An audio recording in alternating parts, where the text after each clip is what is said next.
Shanelle and welcome to my couch. And today we are getting into Ready to Love Season 3, Episode 2. You know, they are in Houston now and they're doing this on a resort. Part of me thinks that they probably shot this summer during quarantine, unless they did it last year, you never know. But yes, let's get into what happened in today's episode.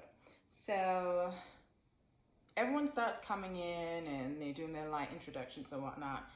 Tommy comes, gets everyone together and tells them that two are going to be going home that night. So they need to get in there, start making their connections, and let's see what's up.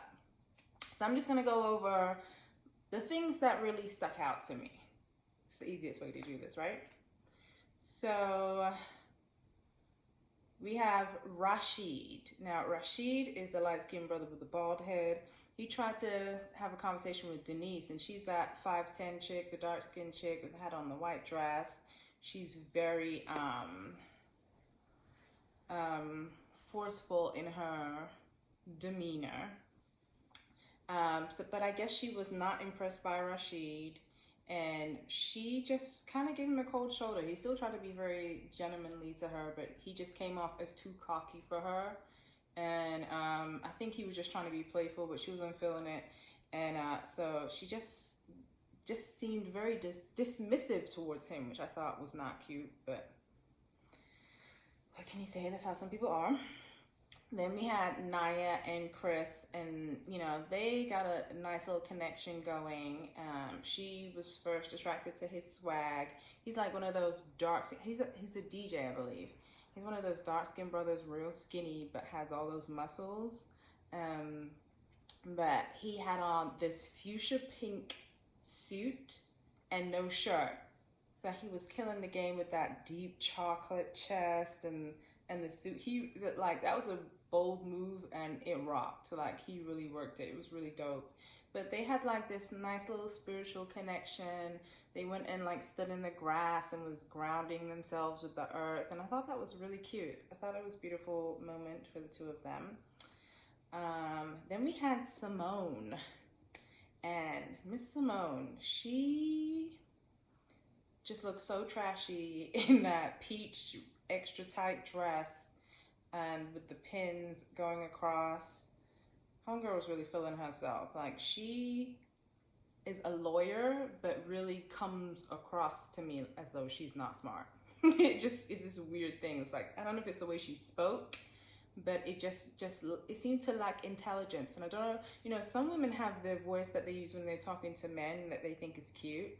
And I was wondering if that's what she was doing, because it was not it. She was going around asking everyone if they had passports. They were feeling like they were being interrogated. It was just like, you know, she felt like she was doing so well. And anyway, we'll come back to that.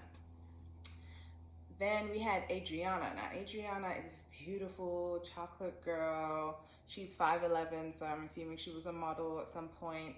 And she's one of the youngest women there, and she just has that kind of look about her like Alexis last season, where, you know, people, like, she's the one to watch out for. But she's very confident and moved through the room very well. And she's like one of the few people there that don't have children. The majority of them have kids. So it's very interesting to see how that will work moving forward. So Adriana spots Rashid, and I guess a few years back they had gone on a date and she had ghosted him. But when he saw her, he seemed very receptive to her. Like, the connection seemed very genuine. And apparently, like, at that time, back in the day when they had gone out, he was just getting out of his marriage, and she was just coming out of a long-term relationship. So it wasn't a good match for the both of them at the time. But yeah, so they said their highs and they was going to come back to each other later. They seemed like there were no hard feelings, so that's cool. So then we had Danny, and Danny connected with David and his country ass because they both had country roots. She had that mix of city and country, but he was just straight country child. So you can be country and it'd be great, but he just came off corny to me, and I really hate saying that guys are corny, because corny can be really cool and cute, you know what I mean? Like, depending on what kind of corny. It was just something about him that was just very off-putting for me. But yeah, they seem to have a little connection there. Then we had Sam. Now Sam is this young man, I think he was 32, is an artist. He just was struggling trying to make connections and getting there and talk to the women, and he was just giving me the most off energy. I don't want to make any assumptions about him. The energy was off. And then it was like he made an effort to try, but it was kind of like a job interview. It was weird. It was like, yeah, poor baby. It just wasn't, I don't think that's the way he connects with people. But yeah, it wasn't working. It wasn't working at all around the room. So then we have Miss Denise again, Miss 5'10", in her prairie dress. I'm just playing. The dress was nice. And it felt like she was laying claim to Calfani already out front. Now Calfani is the workout brother. Like, he's a trainer, chocolate dude, big brawler guy. So they're sitting outside. She's like got her legs up on him, and she confides in him that she had been in a domestic violence relationship. I feel like I said that. She had been in a physically violent relationship. I don't know why right now I can't find the correct words, but you understand what I'm trying to say. And that was deep of her to open up to him about that. She said she almost lost her life, which is something that seems so different from the character she puts on. She just comes off very overly aggressive. And so it was surprising to me that a woman like that could have ended up in that situation. But I'm glad that she's okay and she's found healing, or she's healing from that. But it was really nice to see that, you know, the little chocolate connection between the two of them, and he clearly was feeling her. So then we have Raymond, and this guy is just my least favorite. He's like 53, and he has 5 kids, y'all. I can't with the 5 kids. But he's over there trying to give a good ear to Alicia, and I just was like, I just wanted to pick her up by her ear and be like, bitch, if you don't get away from this old ass man. He's over there talking about how he likes young women, and he's just so gross to me. He's gross to me. And she over there talking about she's seen a connection. I can't. But okay. I found that a lot of the other women, or some of the other women, were turned off by the fact that he had 5 kids and that he was a musician, you know, and he traveled, I think, with Genuine and Tank and stuff like that. Guys like that. So you can only imagine what kind of a hoe he is. And yeah, I just kind of felt like, was it?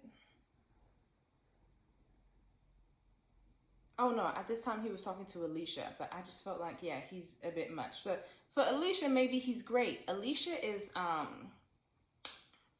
she was the thick chick, but to me, everything I've heard come out of Alicia's mouth so far has been very superficial, surface, and how somebody looks with her. She wants a man just to look good with her. Like, that's just not deep at all.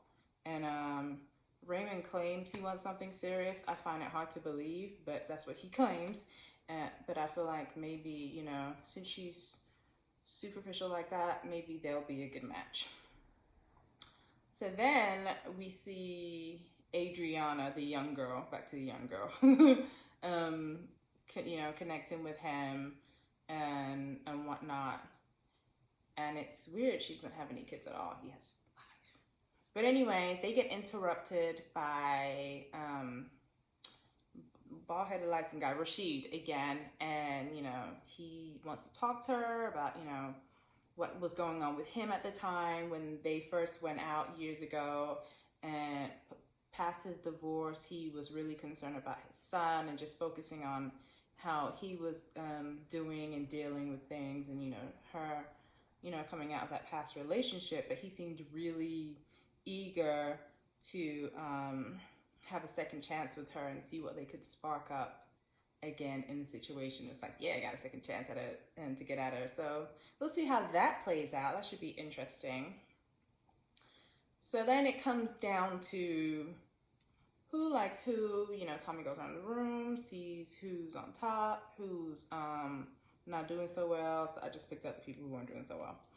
So it came down to Raymond and Sam. So Raymond is the guy with 53 kids. Sorry. he's 53, but he's got 5 kids. Yeah. And he's a musician, so the ladies were like, about that. And then Sam, people were saying he was boring. Just one chick was like, she wanted to fall asleep. There was no connection there. And you could see the reactions to them, like, wow, I can't believe I'm in the bottom 2. Which I was like, anyway, it's just kind of like, how did you not know? Like, you knew you were struggling, but there you go, child. So then Danny was getting called the home girl. And then Simone, she had trash conversations. The guys felt like they were being interrogated. Yeah, so I feel like she thought that she was going to be on top. And yeah, it didn't turn out that way. So those were the bottom 4. Sam ended up going home, and he felt like he needed more time for them to see him peel back his layers and whatnot. But it's kind of like, come on, dude, it's first impressions. You got to come out the gate with your personality, and there's no time to wait in this space. I think he just felt like, he was cute and young enough to get through. But like I said, that energy was off, bruh. I'm sorry. And then for the women, Danny went home and she said that she had no problem with that, because if her Mr. Right wasn't there, she didn't want to waste her time or their time. So she's happy to move forward with that. Some final thoughts I have was some of these outfits, baby. Like, I know the women were like coming with their best tight outfits to show all their features. Some of them just was not, it was too much. It was too tight. It was a little tacky. I wasn't feeling it. There's a sister I didn't talk about, but I don't remember her name. I think it's Nicole. I don't remember her name, but she has this big curly hair. I still can't figure out if it's her hair or not. I've been trying to figure that out since last episode. But she was so cute. I love her look. Denise in her white dress I thought was really cute too. I thought it was just really cute when people didn't do too much. Adriana though, she had the perfect amount of sexy cut with her body. It was just nice. I wasn't so in love with the color. It was like a mauve. But yeah, it just looked amazing on her body. Like, I'm sure the girl could wear anything. She's gorgeous. So yeah, I'm looking forward to see what happens next week and moving on through this process. And let me know what you guys think down below. And check in with me next week. All right, bye.